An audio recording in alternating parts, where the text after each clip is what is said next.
I made Python 25% faster without a profiler. 5 changes, rigorous testing, and one surprise that blew past the goal. Python's supposed to be slow. If these patterns make a difference here, they'll make a difference anywhere. Most developers reach for profiler immediately, but there's a faster approach. Today I'll talk you through 5 bottlenecks I spotted just by reading the code, and we'll prove every change with timing data. You'll see the patterns, why they matter, and how to find them in your own code.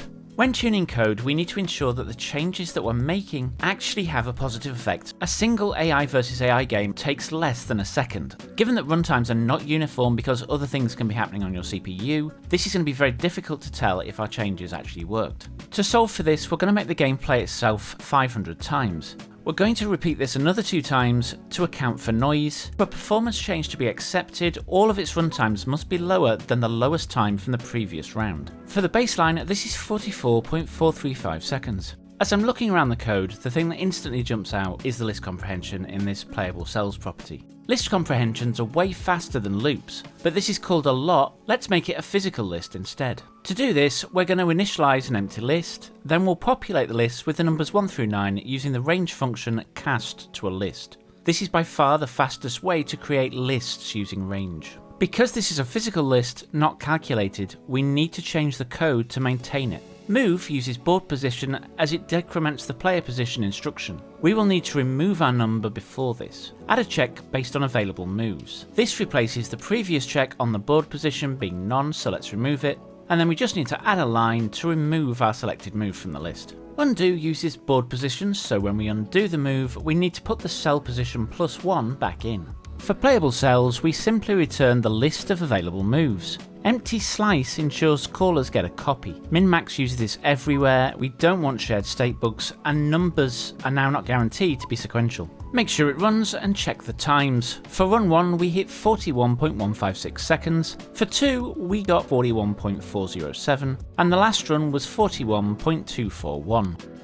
All the numbers are below our baseline and we shaved off a respectable 3 seconds. Second change, our property for moves left is a calculation. This can now just be the length of available moves. This is the last piece of code that uses the move attribute, so we're going to skim the code and copy out all references. You wouldn't normally even consider this in other languages, but Python's ints being immutable objects is not the most efficient.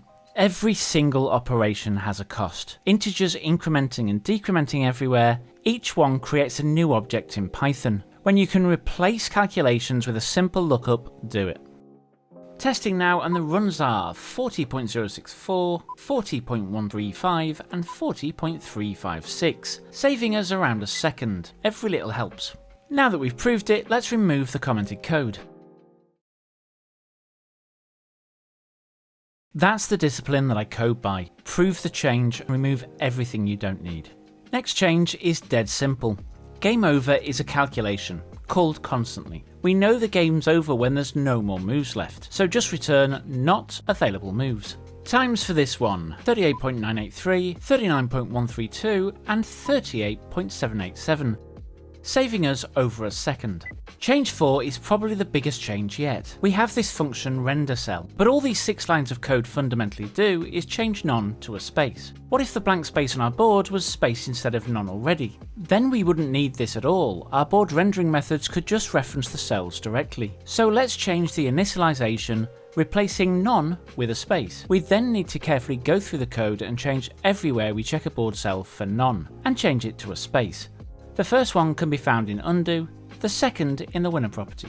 We can now delete the render call, then we'll re-reference the board, remembering to shift all the cells back 1 to their actual list locations.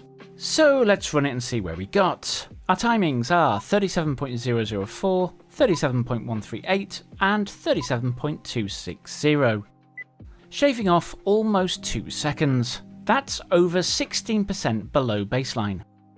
For change 5, I tried reducing string concatenation in the render routine. I was sure it would save time. But unfortunately it was indistinguishable from noise and I rolled it back. 4 out of 5 changes shipped, the one that didn't prove itself, I dropped it. I have a surprise for you. I made another speed enhancement. This really was the simplest one yet. But first, look for these 4 things in your own code. Prioritize code that runs a lot, expensive work like creating objects inside loops, properties that are recalculated everywhere, and anything that you can get rid of. 4 changes shipped, 1 failed the test and got rolled back. That's surgical tuning. Identify methodically, eliminate, prove, and move on. So the simplest enhancement. I upgraded to Python 3.13, 0 code changes required. Back when I made Just How Slow Is Python, C++ wiped the floor with us over 10 times faster. There's a team working to remove the GIL, and that work is already showing real performance gains. If only they could fix integers. I revisited the speed battle. Python came in at 742 seconds, more than 25% faster. My code changes, 17%. Python 3.13, another 8%. Stack them and we didn't just hit 16%, we crushed it. And here's the twist. C++ used to be about 11 times faster. Now, closer to 8 times. The gap is shrinking fast, and it's nowhere near the 50 times or 100 times people love to throw around. So tell me, where's the line for you? When does Python stop being too slow, or does 8 times still feel unacceptable? If you haven't seen the Python versus C++ speed battle yet, it's right there top left, and it'll change how you think about performance. I'll see you there.